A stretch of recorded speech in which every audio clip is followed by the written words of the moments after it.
Welcome back to Let's Not Sugarcoat It. Season 3 is here, and we're excited to dive into the core of communication, relationships, and leadership.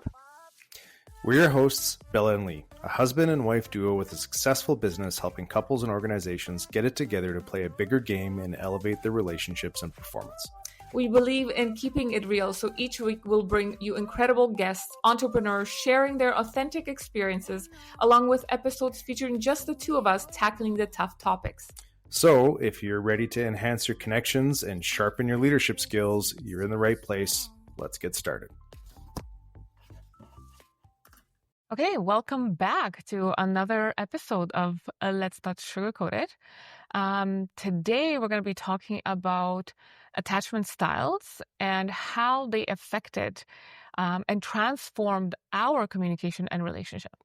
Yeah, I think an important part of getting to know yourself, we've talked a lot about this, is in order to kind of get to where we are, one of the big things is first kind of finding out who you are, right? And a huge piece of that was learning about our attachment styles. Yeah. Right. So we wanted to talk to you guys about our journey, just so that, we're not just textbook people where we read about attachment styles and just, we're going to preach. We actually lived through a breakdown and then our major breakthrough, and how we came on the other side has strengthened our relationship and is really put a different closeness, different bond, and not only in our relationship, but in our relationship with our children and in business. Like, that was the big one. Once we started to communicate to each other the way we need to receive the messaging, we were able to do that in our business, and we were able to, triple our business in a very short amount of time because of doing the work and finding out how we need to communicate with each other and how people, like, really listening to people and reading the room. Yeah, it definitely was a tool that's enhanced our communication, which has then, deepened our relationship. Because a cool part is when you learn what your attachment style is, like I learned about being an avoidant, then sharing that, right, with you, and then you sharing that you're an anxious attachment style. I'm kind of like, I was reading a little bit on both. Yes, I'm anxious, but I'm also a disorganized. I think because of the ADD, I'm switching between the two, but don't tell me what to do. Don't tell me what to do, but tell me what to do, but not when I need you to not tell me when. And like, it's all over the place, right? Yeah, and I think that's true. I think you're not just one. There's like a dominant, and then there'll be some sprinkling of other, right, attachment styles that's there. But I think the key is learning that your default way of relating to someone is, right, this anxious way, and that when things are good, this is what it looks like.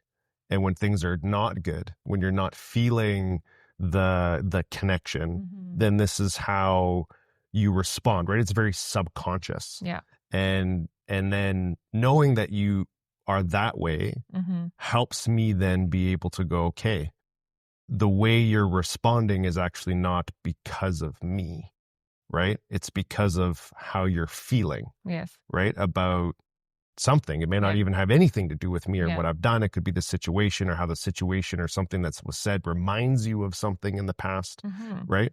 And then likewise, learning about me being primarily an avoidant. Well, I think most men are very much avoidant, because they're not, like, you guys are not taught how to lean into your emotions. And, with avoidant attachment style, it does go back to how you were raised, your childhood, right? Not being able to express yourself because you were told if you do, you're You were called names. You were not allowed to feel a certain time. Be a man. That's right. Don't be a girl. Don't be, yeah. There was other words, I'm sure. Yes. That weren't as nice as what we're saying here. So then you avoid feeling those feelings, and then you suppress. Yeah. You disassociate with emotion, right? And, and so your interpretation of like when emotions would get high, your interpretation of my reaction in those kind of high stakes moments was that I was being cold or that I didn't care. Yeah. Right. I would be like, fight with me. Yes. Why aren't you fighting with me? Show me that you care. Right. And that's a typical anxious response. We're wanting that. We're looking for comfort. We're looking for acknowledgments. We're looking for safety, that I can show up in this state and still feel safe and secure and seen. But when you disconnected and you left, or you just went cold, I would poke more, and that would escalate even further to the point it's like, I can't do this anymore. Right? And then that sentence would then trigger you, that I don't, like, you're not good enough. I don't want to be with you, and so on and so forth. But so let's take it back. Like, we did some, when we were younger, we did landmark self-development courses, and that kind of introduced us. This was what, 10, 15 years ago? Something. It was really early on, when we were in our relationship. And you've been doing this, you've been working with a transformational company that would go into big corporations and then kind of fill in the gaps where there's breakdowns. They do transformational leadership is essentially it. So you invited me. So you went to do this course, this training, no idea what it was all about. And then you invited me to come and do it. And I did it because I loved you and I trusted you, but I really was like pushing and digging my heels in not to do it. And then I did go into it with a preconceived notion of what it is and what it isn't. Didn't like the speaker. Right. Remember? I was like, oh my gosh, I don't know how I'm going to sit here for 3 days, full days, like 14-hour days. Yep. It was very intense.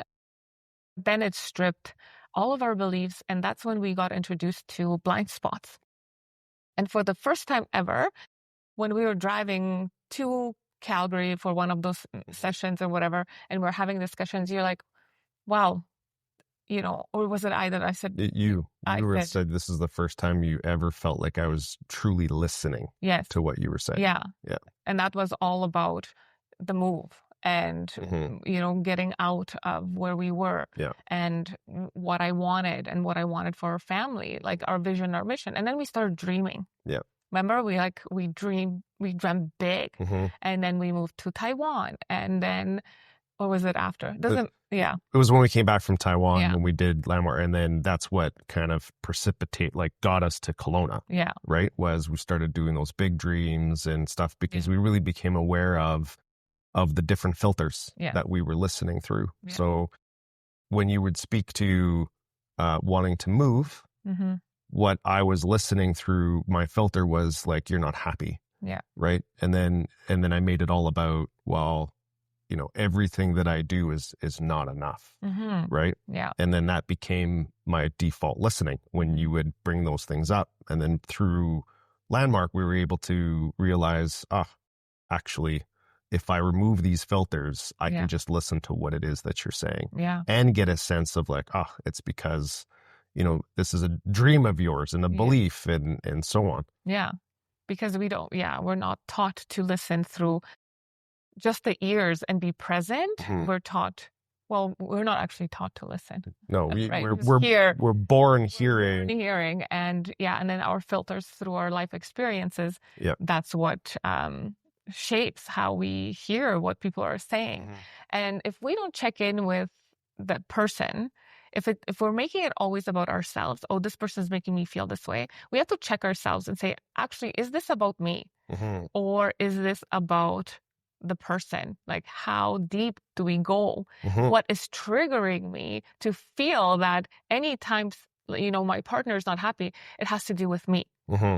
right? Yeah. Because it wasn't. I mean, I was happy in our marriage, our, life. My dream always, and you knew this when we first met, that I wanted to travel. I wanted to live abroad. And you were on board. And that's the thing is, when you're getting into a relationship, it's so important to actually listen to what the other person wants and see if it actually aligns with what it is that you want before getting any further in a relationship. Because that's a lot of the time we go, oh, we're going to change them. Oh, they're going to do this. Oh, you know what I mean? Maybe if they don't want to have kids, maybe I'll convince them to have kids. Yeah. I mean, if you're not careful, if you don't have that type of intention that you're talking about, we end up finding ourselves in relationships where it becomes like codependent, right? So I like this person. I'm with this person not because our dreams are aligned, not because we, want the same things in life, but you make me feel good. Right. And, you make me feel, enough, or you make me feel happy.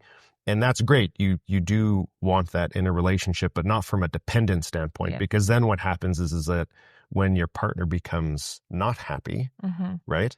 So this was another part of our growth, our journey, is then when you were not happy, I felt like I wasn't enough, because I realized that a huge part, I was very dependent, right? My happiness, my enoughness was very dependent on me receiving that from you, right? And then when you expressed that you weren't happy, then that made me feel like I was enough, even though some of your unhappiness, if we want to call it that, had nothing to do with me. Yeah.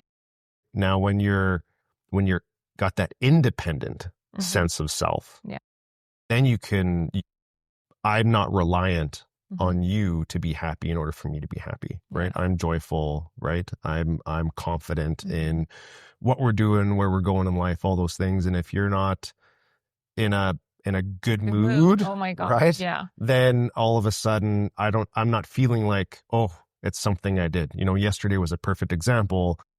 I felt a bit of an energy from you when we were in the kitchen, and I just walked over instead of immediately being like, oh, what did I do or anything like that. I just walking away. What did you say? Right. Avoiding, that possible uncomfortable conversation. Leaned in and you said, hey, what do you need? What do I need?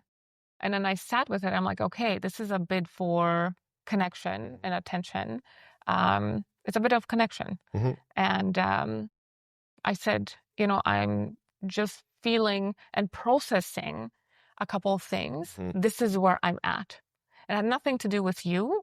It had everything to do with how I have this need to control. Because I've been in my masculine for so long, because you've been working away, that I needed to be all of it. Running the house, running the kids, working, like providing all the stuff, managing, and then also needing to show up and be always happy. Yes. Right? Yeah. Going back to how this all started. Right. Because if I sensed that you were unhappy, then I made it about, oh, I'm not enough because of that codependence. And then that created an unsafe environment for you to feel emotion, to feel, vulnerable, be able to say, hey, I am not happy living in Edmonton, or, I'm feeling a lack of connection, because that would happen too. You would, voice, hey, I'm feeling some distance between us. And then I would, that's basically, that's on you, because I'm not feeling disconnected. Right. That's on you. And so that was my way of avoiding, right? I didn't want to talk about it. So I'd either, shut down the conversation, either with my words or my body language, or I would physically remove myself, right? When in a non-conflict type of way. Or I would just emotionally leave. Right. So I'd physically be present, but I wasn't actually listening to what was being said. And I found it very exhausting at one point, that, constantly having to be on and happy and managing the whole house, because you were coming home.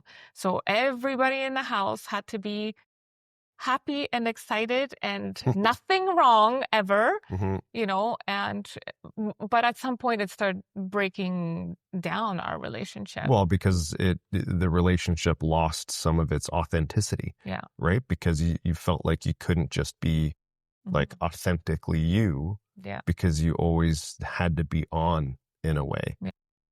And then, you know, but I also, right, that we run into that cycle. Then I also felt like, well, I can't also.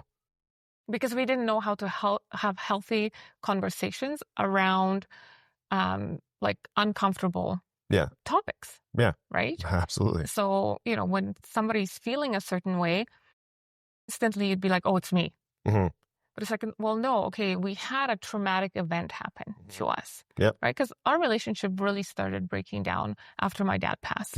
We had I can't really say that we didn't communicate properly, but we didn't.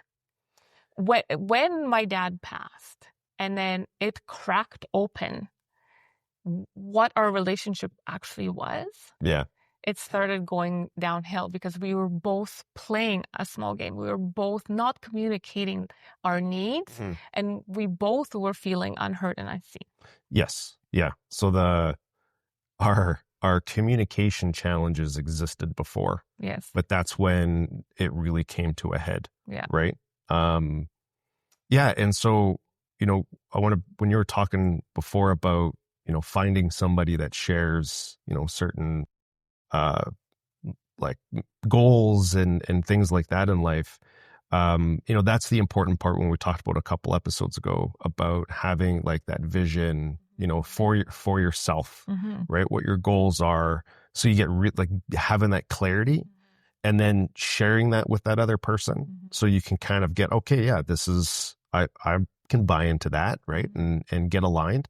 And then it's also important to, learn about who you are. Yeah. And attachment styles was a huge one for us. Yeah. And that growth bit, as we're reflecting back on like the landmark journey we went on, that helped a lot. But then what we found was, because we hear this in a lot of people, I've done the work. Yeah. As if it's a destination, right? Oh, I've had a transformation. I'm better than who I used to be.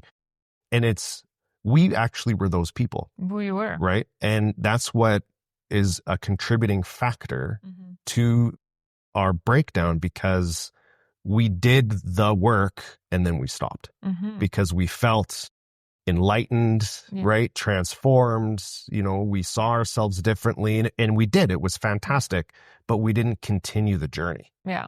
And then it wasn't until all these things happened that all of a sudden it was like, okay, we need to go back to looking in the mirror again and go back onto that. Yeah.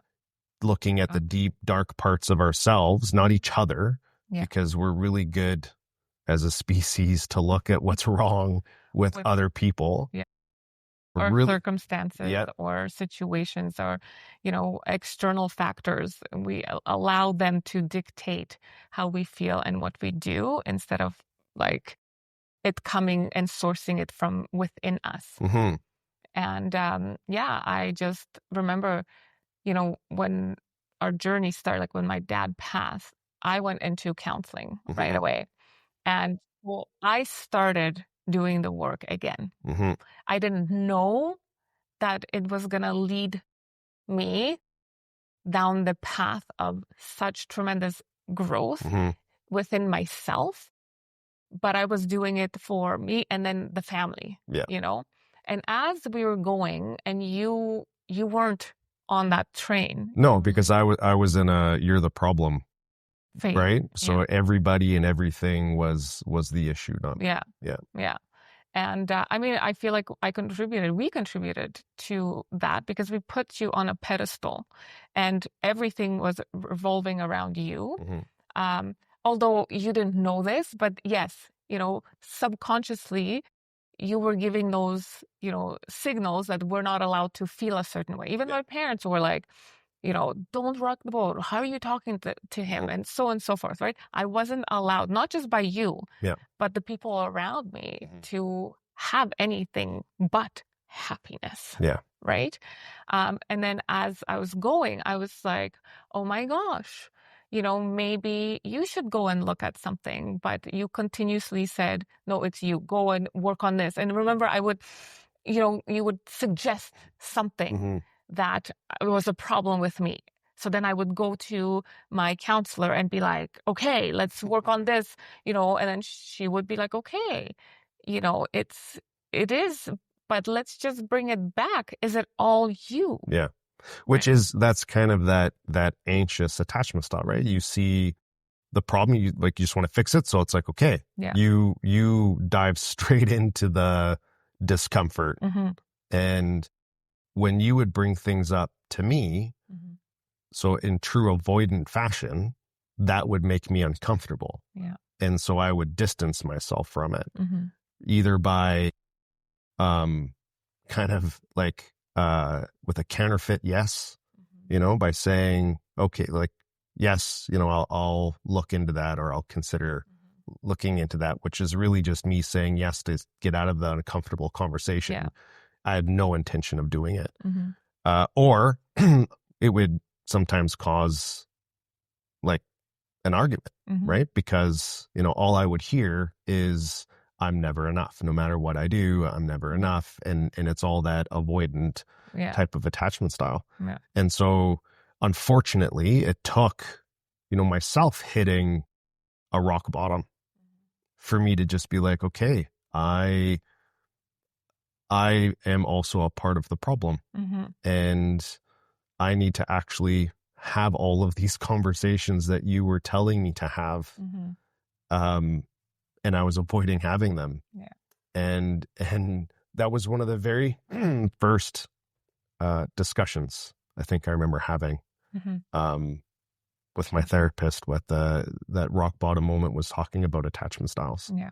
And then realizing that it's like, wow, so much of my behavior has been causing disconnect, and learning about disassociation and how every time you wanted to have a conversation about something uncomfortable, that made me, so maybe it's not even uncomfortable for you, but it made me uncomfortable because it had to do with, with emotion.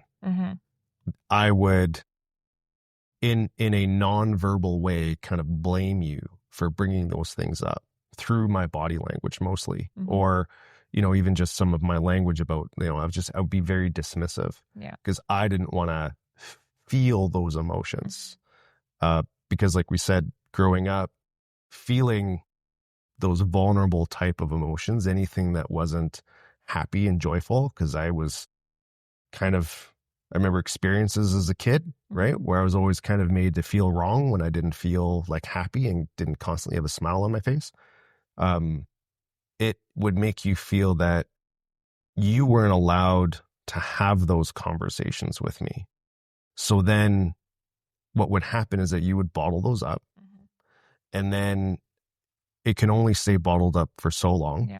And when those conversations would come up, it would be like you'd come in fired up. My train. Yeah. We always call, I'm on the train wreck about to happen. And it got to that point where I, would suppress, and I'm like, I'm doing the work. I'm doing everything that I possibly can. Yet still, we're not talking. We're not connecting. We're not dreaming. You're still leaving. Yeah. There's nothing I could do. Yeah. Because you cannot force anyone to do the work. No, that's right. That's right. And I think it's a lot of the times, like we talk about with men, a lot of the men most likely being avoidant is they find themselves in these disassociative cycles, because what it is a bid for like connection. Yeah. Right. You're wanting to have these conversations because it's actually like conflict healthy conflict. Yeah. It's kind of like putting a positive on a negative, but there is a form of like talking about uncomfortable things in a very healthy way that actually give depth to relationship. Yeah. There's a distinction between fighting and arguing. Yeah. Fighting is unhealthy. Yeah. Because you're putting people down, doing all that stuff. Arguing, you can have a heated argument. Yeah, like a disagreement. Yet still be respectful and have you feel like you're heard. You can still disagree and move forward. Yeah, you can have disagreement and not be disrespectful. Yes. Right? 1,000%. And you felt like the only time to get me to show you some type of emotion, some type of like, okay, I'm in this, is to have some form of disagreement. Mm-hmm. But at that level, it would be an argument. Yeah. And that would either have me then, lean in and like you said earlier, like just like bloody fight with me. Yeah. And so we'd engage in some of those. But a lot of the times it would just drive me to be even more disconnected. Yeah, right? I know at one point you even said like, this is not normal. People never, people shouldn't like marriage. Mm-hmm. You had this belief. I did. That we shouldn't be fighting ever. Right. Yet the funny thing is, like we were talking about last week with Amy, is like when you take a look at thriving businesses, like I read a book, Good to Great, one of my favorite books by Jim Collins. He talks about how some of the best businesses in the world that, transcended from good to great are those ones where you get all the key leaders in a room and they will argue, they will disagree, and they will come out of that meeting aligned. Yeah. Right. Where in our marriage, so like contextually, like, oh, that makes sense. Yeah. But in our marriage, no, that doesn't make sense. Yeah. Right. That we can't have conflict. We need to always be happy and smiling. And yeah, that was another huge realization for me, was like, oh, it is not about avoiding the uncomfortable conversations. It's how do we work through those uncomfortable conversations? How do we have those discussions? And again, this was one of those key tools of realizing that, okay, being an avoidant is not a healthy way of dealing with emotions. So I need to own the avoidant part. Yeah. And the anxious part, there's parts of that are not healthy. Yes. And so we're able to talk to each other about the goods and the bads of each attachment style, and then work on them independently, but then also interdependently, where we support each other. Yeah. Right. So we have this, it's almost like a code word, right? The train. Right. When the anxious part, and then for me, it's all about leaning in. Yes. Right. So my phrase for avoiding was always like, okay, the opposite of avoiding is to lean in. Mm-hmm. And I remember when I started to learn those things, some of the very first conversations that we started having when we learned about these attachment styles, the first uncomfortable conversations we were having after this, I would physically lean in with my body, right? To help, because our physiology and our psychology are so connected. Yeah. Where when I'd feel the habit of wanting to disconnect emotionally from the conversation, I would physically lean in closer to you. Yeah. Right. To help remind myself, no, I need to lean into this. I need to lean into this. Yeah. No, and I saw the work. I saw you leaning in, and what that provided, I was able to, come down in that emotion, that I don't have to, get loud and like, here, look at me, I want you to hear me kind of deal, right? I'm picturing that spider. Oh, yeah. Because you weren't running away. Yeah. You weren't disconnecting. And I was like, oh, wait, like he is actually listening. And it provided that safety and security that I was longing for, which I wasn't given, because it was unsafe for me to have any other emotions but that. Yeah. Right. So that really shifted. And that's what really brought us together, because, to be honest, our marriage fell apart. Yeah. Like, you left. Yep. We separated, and then no contact for 2 weeks. And then you came back and you're like, holy shit, I need to own some shit. Yeah. Right. And, it took a while, for me to start trusting that this is what you wanted. Mm-hmm. But it wasn't through the words, it was through the action. Right. That's the key. Yep. Is when you're doing the work, when you're, it can't just be, the mouth yakking. No. It has to be the action. Well, and another important part of that for both of us, I think, was we said, like, we're going to slow it down. Mm-hmm.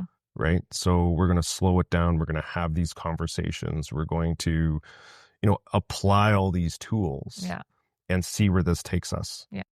And so, I think that's I'm thinking about it right now. It's kind of like a little aha moment for me, because through that bit of slowing it down, we really got to apply the tools, right, really well, and kind of, rebuild a foundation instead of just jumping all right back in and running the risk of everything just going back to the way that it was, which means that all the parts that weren't working would have still been there, right? We would have rushed back in and almost like pretended like things were fine again.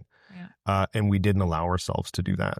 We really faced a lot of, I'll keep saying, the uncomfort, the discomfort head on, and had lots of conversations applying what we learned. And not every conversation went well every single time. And I think that's an important part of when we talk about slowing it down, doing the work, learning some of these tools, is nothing changes like that. Yeah. It takes time to apply. And I would say it's not a light switch, right? It's like a dimmer that slowly turns. You may have the aha, and then the insight, but then putting into practice takes work. And that's where the work is, right? It's like creating those new habits, those new neural pathways of how we respond, how we, communicate. And I remember, you were suggesting we go into couples counseling, but I said no at the beginning. I said we need to work on ourselves first. Yeah. If you're not healing and I'm not healing, that's right, there's nothing really to come back to at that particular moment. Yeah.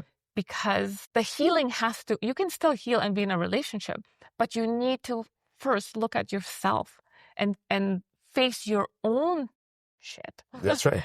Right? Then come to the table and say, okay, I'm owning this. Yeah. I'm owning this. Let's create something new. And that's where the solid foundation is. Without that, like you said, rushing in, doing the things, like it would never have worked. No. Even when you mention about couples therapy, it was so important that we did the process the way that we did. So working on ourselves, owning and regardless of whether, it's just owning. So no blaming, no pointing fingers, just owning, because if you don't go through that process and almost kind of build like that habit in a way where you're looking inwardly, even if you genuinely believe that your contribution is only like 1%, own that 1% fully. Own that 1%, 100%. That's where the transformation lies. Then when we got to couples therapy, we were able to not fall into a blame game. Because I think that's why couples therapy sometimes doesn't work, is because couples haven't grown or transformed that blaming game. So they're still in there hoping that the therapist is going to help them. Side with one of them or help point out, see, I told you were wrong. Yeah. And that's not where the growth lies. It doesn't lie there at all. It's like, I think of it sometimes, it's almost like we're like a, trifecta of, therapy, because you've got your therapist that's there, that's, trained to, listen for things that are maybe need to be said that are not being said. But then the conversations that we have in that setting is also very powerful because we've done the work. And so we're able to, own certain parts of our conversation, but also have certain conversations that we wouldn't be able to have if we didn't do that work. Yeah, because, when you're working on yourself, you're going to be challenged. by your therapist or whoever you're working with. If you have someone that is constantly just siding with you, change therapists. I mean, we do sometimes, look, I interviewed 3 different people and the person I ended up with is my person. Yeah. She holds me to account. She, makes me question some of my thought processes. And then she also, reminds me sometimes, because, sometimes I take the blame. Yeah. And she'd be like, well, hold up. I don't think that's yours to carry. Yeah. Because that's what we do sometimes as women. We just want to, nurture and be like, okay, everything is fine, and take on the blame, take on the, feelings of the whole family. Yeah. But she was really good at, pointing certain things out. It's like, actually, I don't think that's you. I don't think that's yours to carry. And I think you had that realization as well, too, because when you came back, you did like an intensive, whatever, you came home with journals, and then you started, presenting everything that you've had aha moments. That's right. Yeah.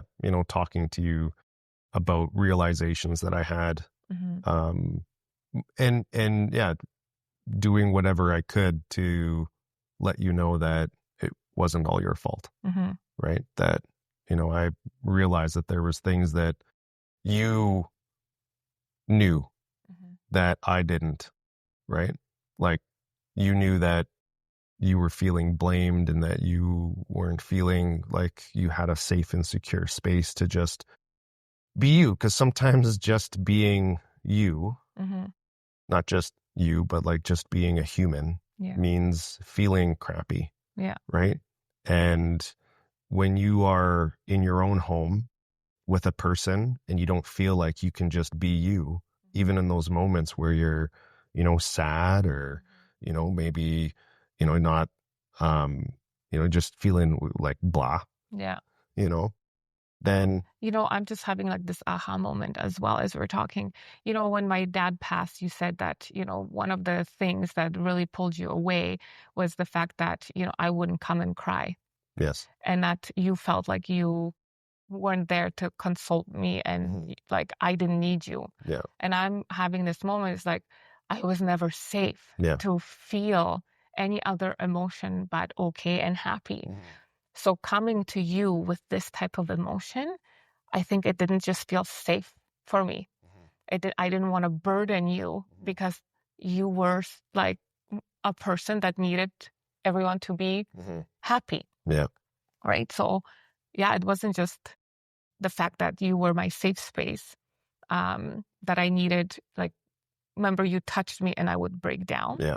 So then I would say, don't touch me, because I didn't want to break down in front of you.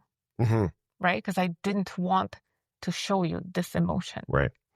And so learning about my contribution to creating this environment, a huge part of that was working on, okay, I need to work on creating a safe space for you to feel, vulnerable. Yeah. And part of your learning too was to do the same. Yes. Right. To create a safe space, for me to feel, vulnerable as well, because feeling all these vulnerable emotions externally, not keeping them to myself, was a very unsafe feeling for me. It was something very, very new to express, right? That level of vulnerability. And so, it was this constant feeling of huge tension on the inside when we were applying what we were learning, like for me, my experience, and every like molecule, every cell in my body would want to just like convince me to not lean into and have these certain conversations. Right. And yet every time we had them, I felt closer to you.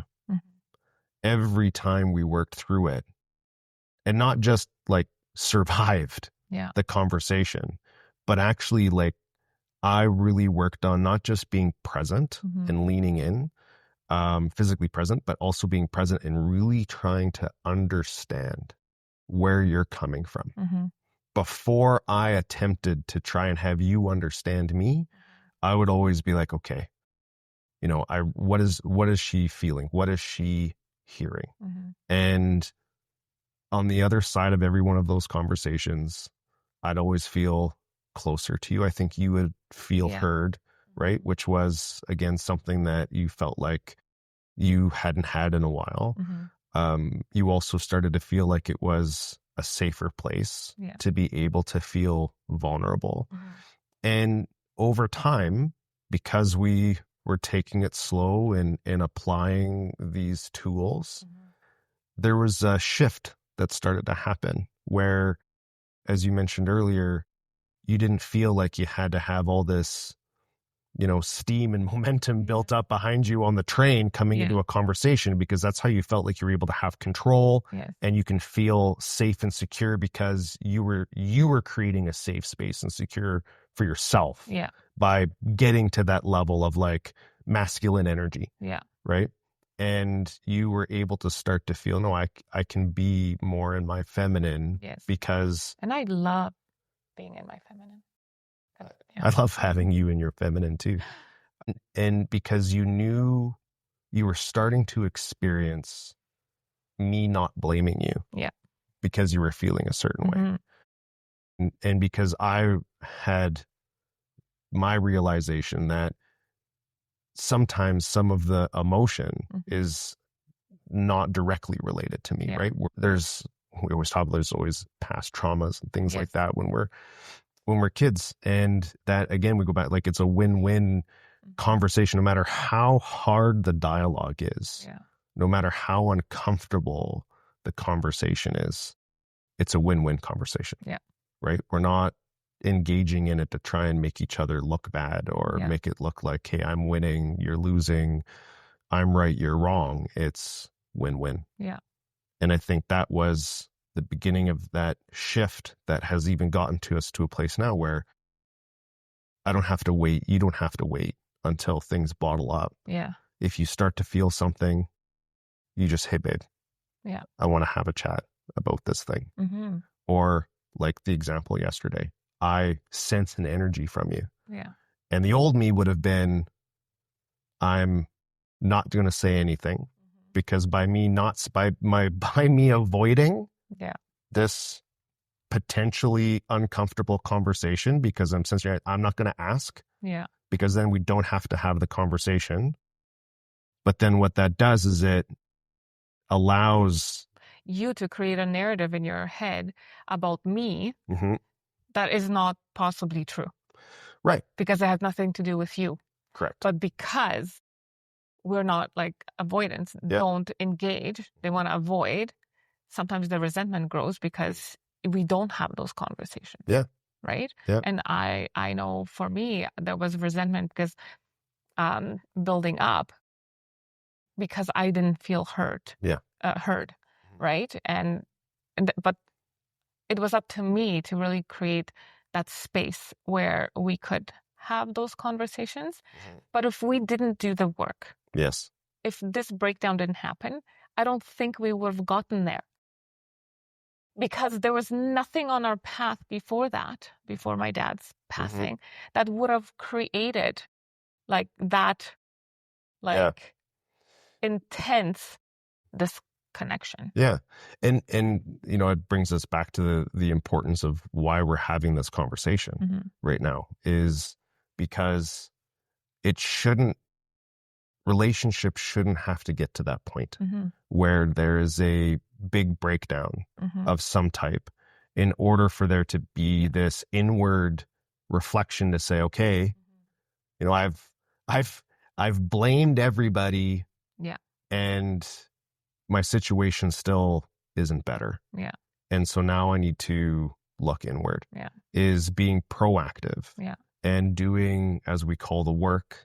And these are examples of what doing the work is, was going, okay, let's learn about attachment styles. And it wasn't just, doing a quiz and figuring out what type of attachment style you are. Like, it's been conversations with therapists. It's been reading books on attachment styles, because it wasn't enough for either of us to just know what ours were and say, oh, I'm anxious, I'm avoidant. Okay, cool. High five. Right? It was, okay, I'm going to read about anxious attachment styles. You're going to read about avoidant attachment styles, because it's huge. And not to like use it as leverage against each other, but to know, okay, these are her blind spots. These are his blind spots. And you're reading and understanding this from a place of, how do I help her win? Yeah. Right? Well, I need to not only does she need to know herself, I need to know the things that she's learning about her. Yeah. And vice versa. Yeah. And that's been huge. Yeah, 100%. And yeah, it is so important. If you're feeling a certain way in your relationship, not to wait for the major breakdown. We have the tools all around us to be able to start engaging in those conversations, seeking the help, any of that. Because honestly, I don't think we needed to get down to the point we did. That's right. But we did. Yeah. And now we're stronger and better for it. Yeah. And I've learned some lessons on, like, growing is not a destination. It is a journey where we need to constantly be looking at, how do we better ourselves? How do we deepen our connection? How do we deepen our relationship, enhance our communication? And not just, we've learned about attachment styles and then that's okay. Hang it up. It's even just having these conversations where we're reliving the things that we've applied. Yes. Because that helps reinforce, these key things, even though they may have been seemed very small. Yeah. They stacked over time. And that's what has helped give us the stronger foundation. Yeah. And that we need to continue to practice those things as we also look to new things to bring in and apply. Yeah. Yeah. And that's why we run workshops on these type of things as well. We work with couples who are struggling to, get their shit together. Yeah. In especially entrepreneur couples who are working constantly together. So it's easy to get ingrained in the life things, the business, whatever. And then at some point you wake up and you're like, holy shit, who is this person next to me? Why am I feeling this way?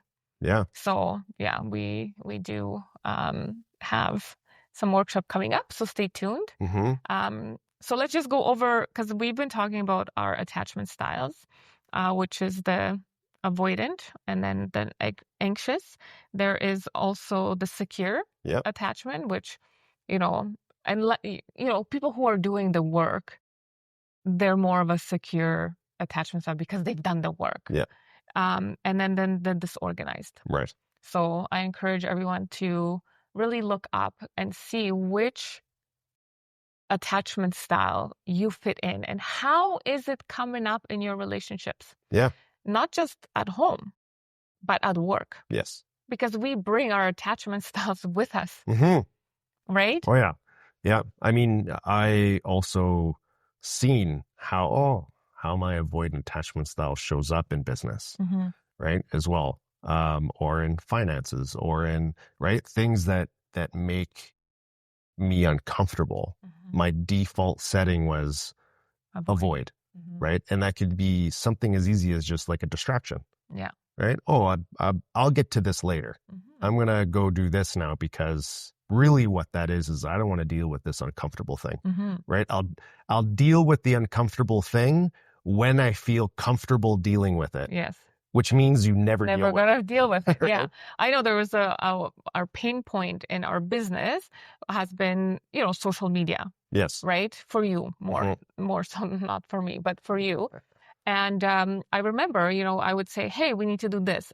And you're like, yeah, we'll get to it. And then you would start cooking dinner, mowing the lawn. Like that is a classic avoidant. Yeah. There was no conflict. Right. And you were doing all the right things for you. Right. but not the right things for me. Well, and that's the thing is like our subconscious is so powerful that it seemed logical to me. Yeah. Right? Oh, I've got these things that I need to take care of. And when I'm done that, then when I have time to do that, I'll do it. Yeah. But it was really my subconscious making sure that I stay comfortable. Yes.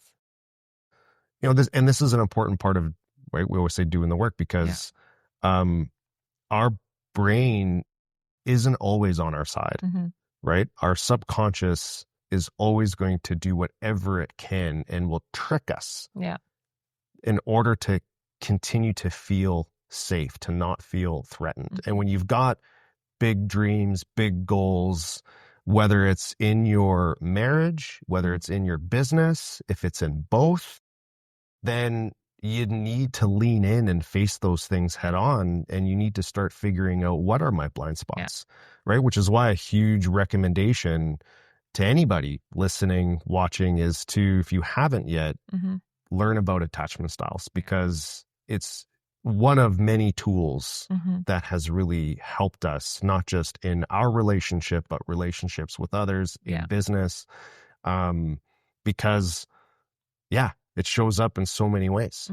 And you can actually, like in like an office, a business environment, right? Let's say you task someone with something and they're an avoidant. You can pick up, when you are aware of the attachment styles, you can track and see what is uncomfortable for that person and put them into situations where they're winning versus, blaming them or shaming them for not doing the thing. Yes, sitting out, but that's because you become more aware. Yeah. Well, so going back to the social media thing, right? Like me not wanting to be on social media, not knowing about attachment styles comes across as I don't care. Yes. Right. And I don't care about the things that you care about. Or, we talk about the importance of social media in business nowadays. Yeah. And I'm saying, business is really important to me and I really want to grow this and do all these things, but then I'm avoiding social media. Yeah. That comes across to you as just like I'm being, just maybe I'm being manipulative, or I'm not caring, or again, when you're saying, well, it's just words, he's not actually wanting to do this. Yeah. But now learning about attachment styles and you learning about what it means to be an avoidant as well, it's like, it's not because of you, right? Yeah. It's because I'm avoiding something that makes me feel uncomfortable. So it's like, instead of it being this, attack where it's like, you said you were going to do it and you didn't do it, which is a basis of a lot of, uncomfortable conversations and relationships. It comes from a place of, okay, I know this is hard for you. How can we help you win at this? What can I do? Yeah. Right. And because we just went through this not too long ago. And, I was waiting. That's my old pattern. I was waiting to see if you were going to do something that you committed to doing, which is that social media post. Yeah. And you didn't. And for the whole weekend, that's all I was, festering on was he didn't do it. He's not, in it. Like, I can't trust his words. Instead of not doing that and going, he's avoiding, this is really uncomfortable for him. Instead of waiting 3 days and making it way bigger, I could have sent a text like I did before, right? It's like, okay, I know you promised. I know this is hard for you. How can I support you? How can I, be there for you? Is there anything I can do? And as an avoidant, you also could have reached out and say, hey, I'm having a difficult time, instead of not doing, like not communicating at all. Right. Because that's the big one, right? Well, because even in the not communicating with you about the struggle I was having, I'm avoiding that uncomfortable emotion of having to face the fact that I am struggling with this. Yeah. Right. And in having the conversation with you about it, it's also inching me closer to having to do the thing that also makes me uncomfortable. Yeah. So it's like a double whammy of like uncomfortable emotion. And this is why, going back to like these tools, this thing, like, it's so important where it's like, yeah, you can learn about your attachment style and avoidance and how it applies to something like a relationship, a specific relationship. And you can have these insights and aha moments and start to make that better. But if you take that tool and just hang it back up on the shelf and don't start taking a look at like, okay, now I need to take this tool and look at it, other parts of my life, right? Like business, like social, other parts of, this is why my behavior is this way, because this is another thing I'm avoidant, or, you're being anxious about something, right? Yeah. And it's just, it never stops being applicable. Yeah. Where do I not feel safe and secure? Yeah. And, that's where you have to look. Yeah. And why it's giving me that, I need like that momentum for me. It's like, okay, I get these like, gotta be in control. I gotta be in control, because I need to create this environment for myself. Because nobody else is going to create this for me. I have all that emotion that's, where we're really leaning in, and it's going to be messy. Oh. Right. And I mean, all you can do is acknowledge the mess. Yes. That's the key, is acknowledge the mess and say, okay, this is how I could have shown up. And it also, you could have done this to make me not feel so anxious. Yes. Right? Like that whole social media. Instead of waiting the 3 days and then me asking you. And then that was more like, it was already a buildup, because I'm like, you didn't mention anything. You don't care. You're, I was like, okay, why are we here? Yeah. Feeding you more information makes you less like anxious. Yeah. Yeah. Yeah. For me, it's like dealing on that, and that also builds the connection, because then you trust me with your emotions. That's right. You come to me with, your struggles, because I've come to you with my struggles and you were there and so on and so forth. But then how are we supposed to connect on a deeper level when I know nothing about you and your struggles? Because we found out so much about each other. We've been almost 20 years together, and we're still learning things about each other that we haven't like asked, actually, because we didn't communicate properly. That's right. We let things just sit there, and then resentment grew, and that codependency, right? I was waiting for you to take me and do these things. That's right. Instead of just sitting in my own and be like, I can create this for myself. That's right. Yeah. You are enough. Yes. To create all the things for yourself. Yeah. And you don't need anybody to do that for you. Yeah. And that's that path of going from dependent to independent, right? A huge part of that was like reparenting. Yes. When you spend time, right, with your inner child and kind of, showing up for yourself in a way that you wish someone had shown up for you when you were younger. And that helps build that strength and security in yourself, that I am enough. Yeah. And when you get to that place of independence, then you come from a real strong aspect for that interdependence. Yeah. Right? Where now it's win-win. Because before, when it's dependent, it's win-lose. Yeah. Right? There's no win-win conversations. There's no win-win behaviors. Unless everything is fine. Yes. Then it's like, okay, then we can be, right, fine. Friends. Yeah. But when struggle happens, which is, really that's where growth happens. Yeah. Then it's win-lose. Yeah. And we're now on our win-win path. Yeah, we definitely are. And then, also when we were doing the work, I realized that I was taking, myself, because I wasn't doing the work, because I was young, first boyfriend at 17 for 8.5 years, I brought that piece of me to all the other relationships I had, including this one. Never feeling heard, never feeling seen, rah, rah, rah, I'm going to make noise, I'm going to do my spider dance, because I wasn't healed. Right. Right? Just like you. When you were leaving, I told you, I'm like, I feel like you need to do the work. Yeah. So you do not bring what you've brought to our relationship to your new one. right? And that's what I did too. Yeah. We all do it unless we actually sit down with somebody and open up and look at our shadow parts. Mm-hmm. With light, there's shadow. Yep. You have to really tune into the whole you. Like, you need to always be looking at your dark sides and accept those parts, because we've all lied. We've all done things we're not proud of, and we don't deal with, we hide them away. Yeah. And it's like, well, but that's what makes you right now, because you did those things. And those are the parts of you that will make you stronger. Yes.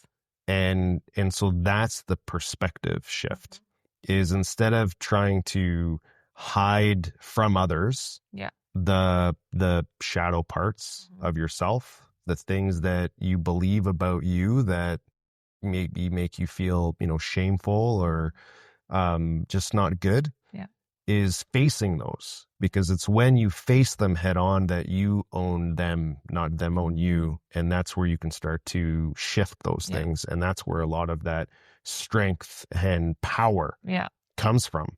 And not being afraid of letting others know that that's what you are working through. Yeah. Because then it's amazing how much you try so hard to protect this image that you feel others have of you. Yet when you actually kind of break through that curtain and let people know what you're working through, they see you almost always in a much more beautiful light. Right? And because then you're relatable. Yes, we all have shit. We all have things we're going through. And like you said, most of the time we want to protect that image. We don't want to be judged. We don't want, but literally people see themselves in you. You give them permission to feel those feelings and have those conversations and have that, okay to look at themselves and be like, holy man, I really do need help. Oh, I'm not doing okay. And lean into your community, your friends, your whoever, your trusted whatever. Yeah. You give them permission. And that's the beauty in it. Yeah. We're able to heal. But if we don't give ourselves permission to heal, we will continue on this cycle of repeated behavior and patterns and. Yeah. Yeah. So I also wanted to touch on, because I know we've been talking mostly about you and whatever. I had my contribution to the breakdown of our marriage as well. We were just talking about this particular moment in our life. But also through that, you created a men's group, Phalo Forge, which is picking up beautifully. And you've created a safe space for men to show up in their vulnerable selves and be supported by other men that are going through similar things. Yeah. Yeah. So, whoever's listening, if your man is struggling, if you're struggling in your marriage, or in business or communication, or don't know, where to start, email us. Yeah. Reach out. DM Phalo Forge. You do the monthly meetups. There's a newsletter. Sign up for the newsletter. And we're here to really break that cycle. Yeah, that fear of being vulnerable. I mean, women are conditioned a lot more to lean into vulnerability. Yes. And men are not, right? And that needs to change. Yes. Because we've now very much gone down a path where it's going to another level of extreme, right? We were kind of extreme one way where, men created an unsafe environment for a lot of women, right? And it's not that women are creating an unsafe space for men, but we're still not addressing an issue, which is at the core, a lot of guys feel like they need to provide, they need to protect, and that's kind of it. Yeah. And to do that, it's to take it on the chin, to always be fine, to always be okay. even when shit's not fine. Yeah. Right? And it's not okay. And to be able to connect with other guys on that level of conversation. Yeah. Because men are also suffering in silence. They certainly are. Yeah. So it's part of that to grow together. We need to work on ourselves. So creating that space so guys can come and they can do that. Yeah. And they don't need to be going through something, right? It could be getting around a group where we're having just real human being conversation. It's not about, cars and beers and poker. It's let's talk about some tough times. And maybe chances are everyone's gone through a tough time, but if you haven't gone through like a rock bottom moment in life, the whole point is to have conversations where when you get there, you have a community that you feel that you can open up to and say, hey, I'm going through something, and get some tools and stuff like that to help you get through it. Because I wish I had access to something like that before. Well, that's that. We're going to wrap it up. We're going to link all the pages and, links to a site that talks about attachment styles. So yeah, don't forget to follow us on Instagram, LinkedIn. All the things. All the things. Thank you so much for listening. We appreciate your support. Until next time. Till next time. Bye.